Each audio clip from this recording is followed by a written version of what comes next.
A Williams é uma daquelas equipes que todos temos algum tipo de sentimento. A história da Williams é muito bonita, é uma história de devoção, é uma história de amor com o esporte. Na atualidade, quando a gente olha para ela, temos sempre aquele pensamento de que o time deixa a desejar por várias vezes. Como é torcer para Williams hoje em dia?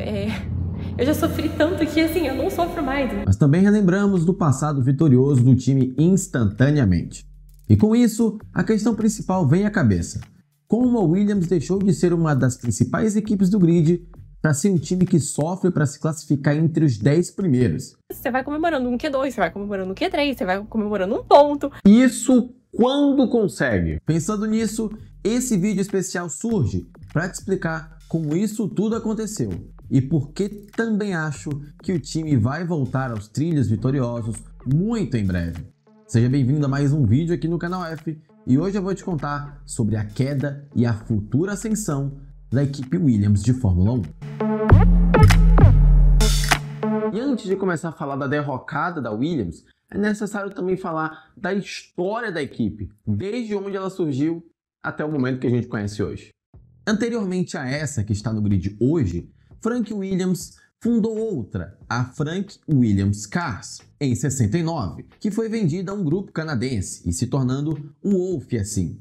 Nome esse que durou apenas até 79. O motivo da venda era a difícil manutenção de uma equipe com investimentos próprios apenas. Frank era um dos famosos garagistas, aqueles caras que criavam os carros de um modo, entre aspas, artesanal, tipo feito em casa, apesar de ainda ser um modo industrial, se assim a gente pode dizer. Competir contra as grandonas era difícil, ele precisava fazer grana e correr atrás de patrocinadores, mas ele só tinha ele mesmo para fazer isso. Ele usou a grana da venda desse time para fundar o seu próprio time de novo, só que nesse caso a Williams Engineering, em parceria com Patrick Head, nome esse que seria importante para o futuro. E Frank, nessa nova operação, contou com um player que hoje é muito conhecido, mas que na época não era tão famoso assim. A Arábia Saudita.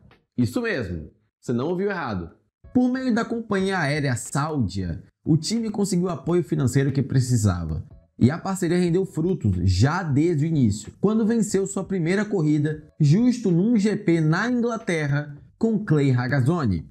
E isso 2 anos após a sua fundação, enquanto seu primeiro título veio já no ano seguinte, em 1980, com Alan Jones. E naquele momento a gente já tinha percebido duas coisas. A primeira é que a Williams não era uma equipe qualquer e sabia o que estava fazendo, e a segunda é que o dinheiro investido na Williams, vindo da Sáudia, estava fazendo valer totalmente a pena, para ambos os lados. O time investiu em estrutura, investiu na parte esportiva e começou a andar com as próprias pernas. Seguindo os passos da compatriota Lotus, o time tinha mostrado que sabia o que estava fazendo, mas ainda teria muito mais. Chegou a perder o apoio da Saudia depois, mas com o destaque que já havia conseguido, chegou a ter mais patrocinadores importantes e assim mais estrutura e um pessoal bem qualificado. Das pessoas, Adrian Newey, um dos maiores nomes da atualidade e que na época ajudou a criar o famoso carro de outro planeta, que tinha uma tecnologia insana e conquistou o título de 92 com Nigel Mansell.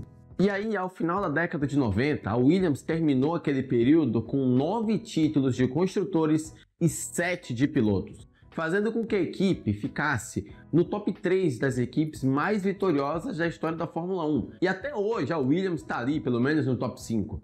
Então, nos anos 90, podemos dizer que a Williams foi uma das principais equipes, se não a principal daquele período. E infelizmente, durante esse processo, a Williams passou por alguns momentos trágicos e tristes, sendo a perda de Ayrton Senna em 94 um desses itens, além de o acidente de Frank Williams em 86, quando ele ia justamente acompanhar os testes do seu carro naquela temporada em Marselha, na França.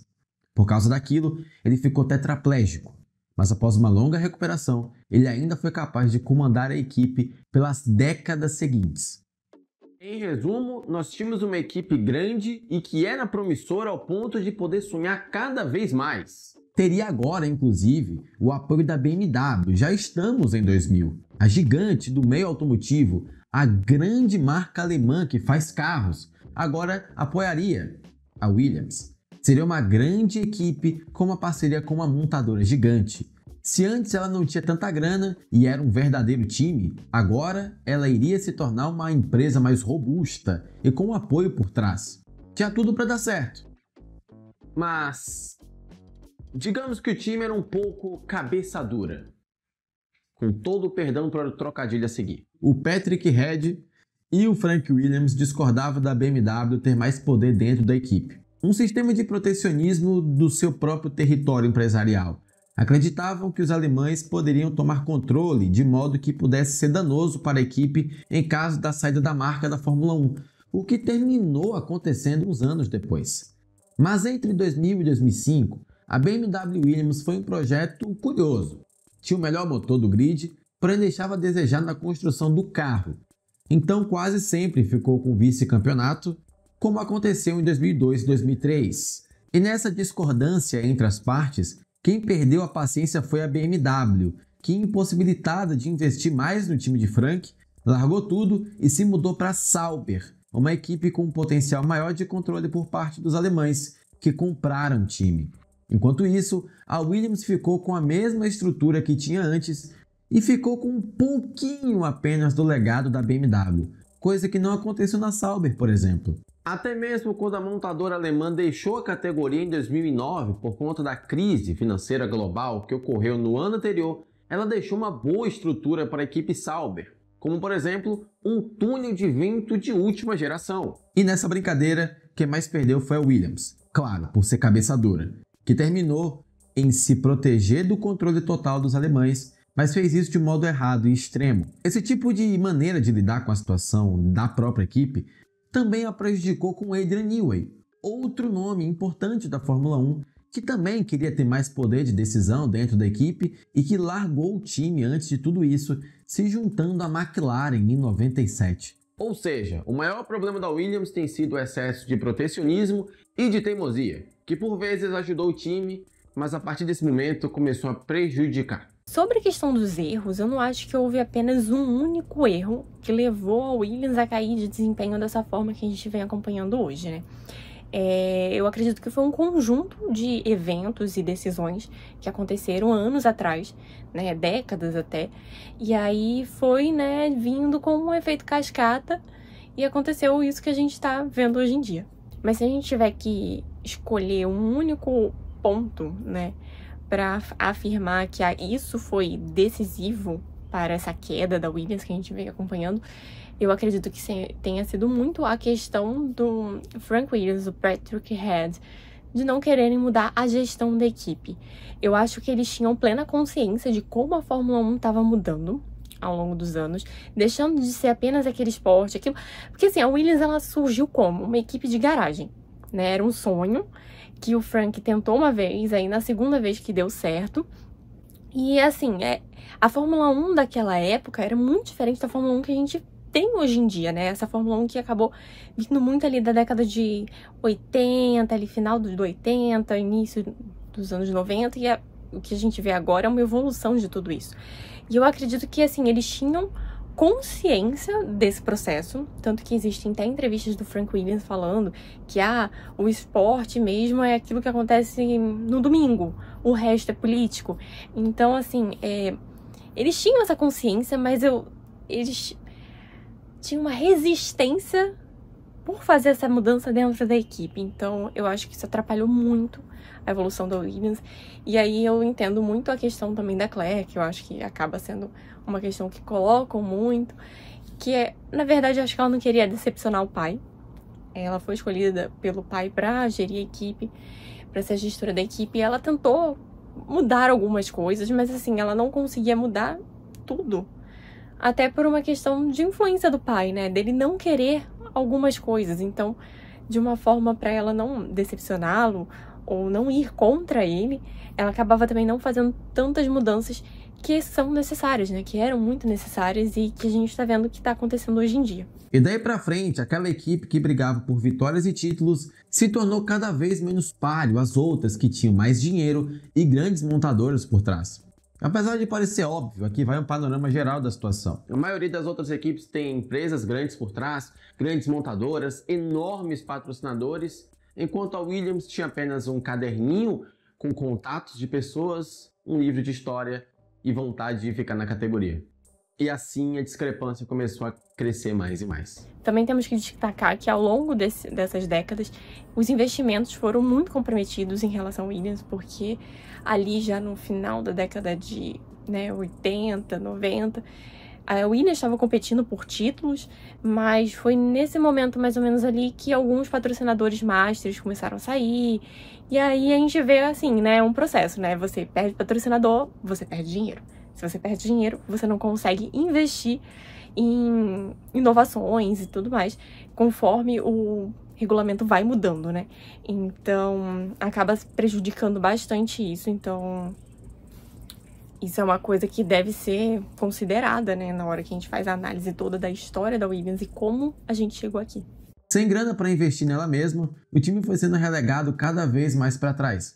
Trocou o motor várias vezes, mandou gente embora, contratou gente que não deveria e foi se afundando mais e mais. Chegou ao ponto de aceitar um pay driver, o lendário Pastor Maldonado, que tinha o apoio da petroleira venezuelana PDVSA para equilibrar as contas. Inclusive, chegou até vencer, pela última vez desde que eu estou gravando esse vídeo, em 2012. Quando o regulamento mudou e a Williams passou a usar um motor Mercedes, que era o melhor motor daquela época, a partir de 2014, o time deu um salto de qualidade.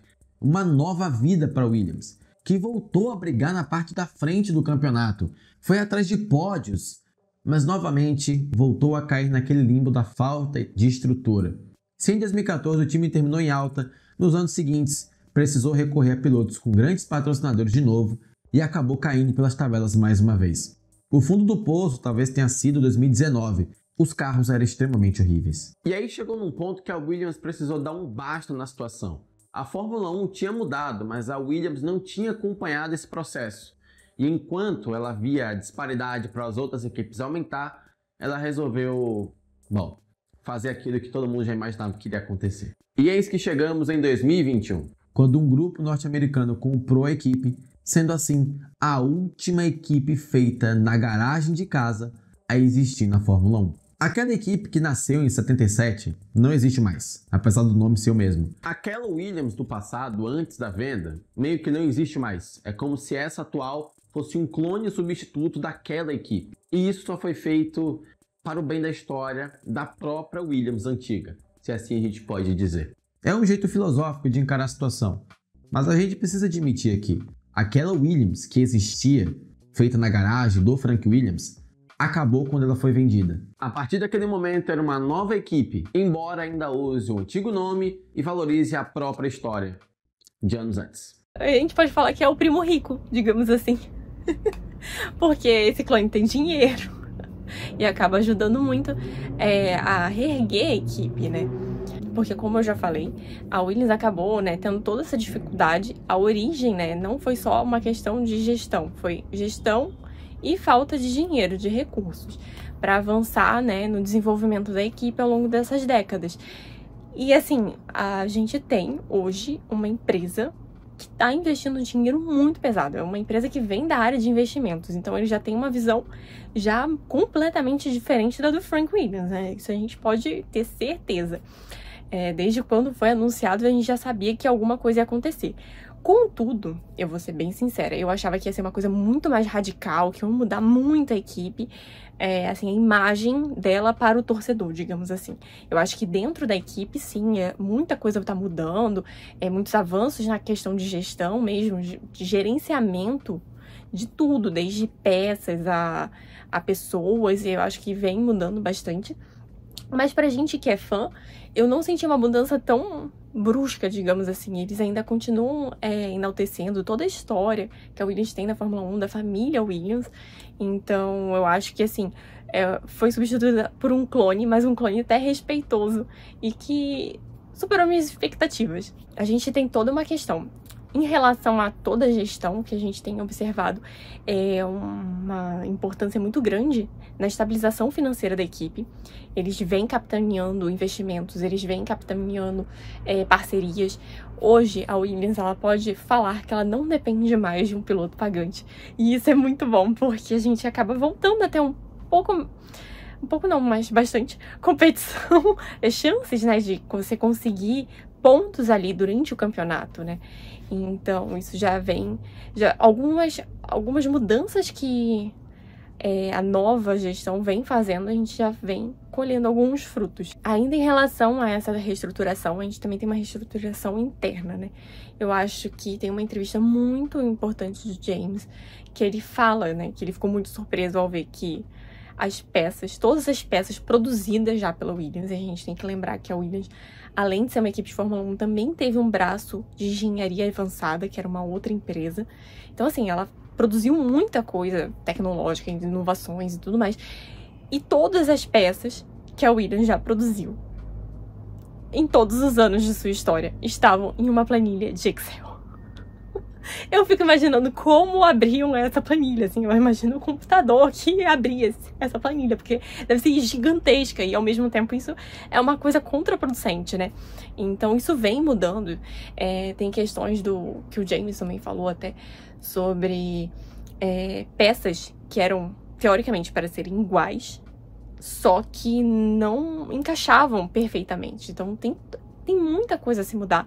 E eles vêm tentando fazer toda essa reestruturação, que é, tipo, pegar a equipe e virar ela de ponta cabeça para tentar pensar no longo prazo. Mas o que esperar da Williams agora?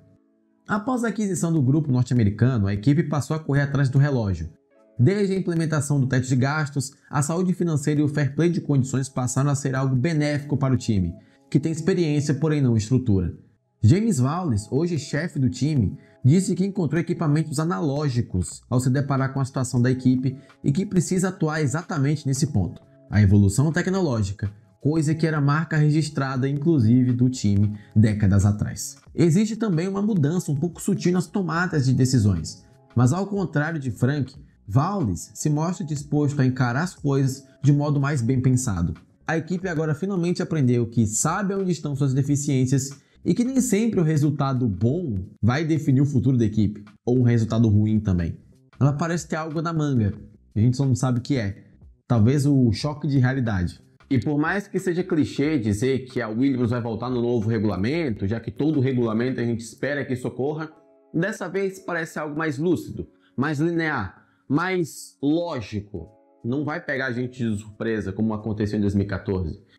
Mas bem, a gente vai ter que esperar para ver se isso vai acontecer mesmo ou não. Acabou de contratar Carlos Sainz para 2025, um piloto promissor, ainda jovem e vencedor de corridas pela Ferrari. Pode ajudar em muito na reestruturação a partir do que aprendeu na escuderia. Vowles veio da Mercedes, trabalhando na Brown GP. Albon, que é piloto da equipe, apareceu vindo da Red Bull. O time também anda contratando novos profissionais de equipes de topo, que podem agregar em muito. Ou seja, o que eu quero dizer com isso? O futuro é muito promissor. Mas será que aquela Williams do passado pode ganhar uma regen nos próximos anos? Tudo vai depender desses personagens que eu acabei de citar. E em algum momento desse vídeo, você provavelmente deve ter se perguntado como alguém torce para Williams em pleno 2024. Bom, nas palavras da própria Bia, ela vai te explicar isso.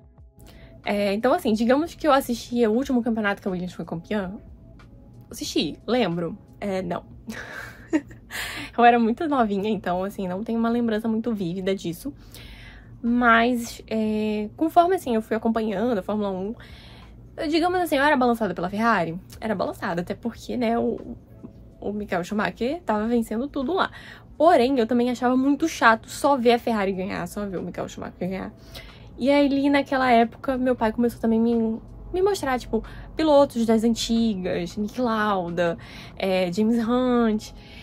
E ele começou também a falar sobre as histórias das equipes. E aí eu lembro muito bem de quando ele me contou a história da Williams. E eu achei muito legal a história enfim, que a história da Williams é muito bonita. É uma história de, tipo, devoção. É uma história de amor com o esporte. Então, eu achei muito legal. A gente tinha o Montoya, que era, assim, um piloto que, de vez em quando, vencia umas corridas, estava ali, às vezes competia um pouquinho ali com o Schumacher. Então, aquilo já estava me despertando, né, todo um ciclo, assim, né? Conhecer a história. Aí tem um piloto lá que ia bem. E aí, acho que a cereja do bolo foi que o primeiro carro de Fórmula 1 que eu vi na minha vida foi a Williams, uma demonstração em 2007, aqui no Aterro do Flamengo. que foi o lugar onde eu aprendi a andar de bicicleta. Então, assim, imagina o significado de tudo isso, assim, pra mim. E foi paixão, né? Assim, você escuta aqueles motores e você fala assim, essa é a minha equipe. Então, eu acompanhei tudo. Então, assim, eu acompanhei a Williams ainda, né, ganhando umas corridas, a Williams no pódio, e aí eu fui vendo toda a queda, né? Então, digamos assim, como é torcer pra Williams hoje em dia? Eu já sofri tanto que, assim, eu não sofro mais. Então, o que acontece é que você não tem muita expectativa. Então, quando você não tem muita expectativa, quando acontece qualquer coisinha, mesmo que ela seja muito pequena, como, vocês passaram pro Q2, você fica super feliz. Então, é isso. Você vai comemorando um Q2, você vai comemorando um Q3, você vai comemorando um ponto. E é assim que você vai seguindo. Não tem muita expectativa, então acho que também deixa as coisinhas um pouco mais leves, digamos assim. Só que eu espero muito que a gente volte a vencer, né? Eu gostaria muito. E esse foi o vídeo de hoje, pessoal. Espero que tenham gostado desse vídeo especial, talvez um vídeo documentário. Eu gostaria de agradecer muito a Bia Rosenburg por ter participado desse vídeo.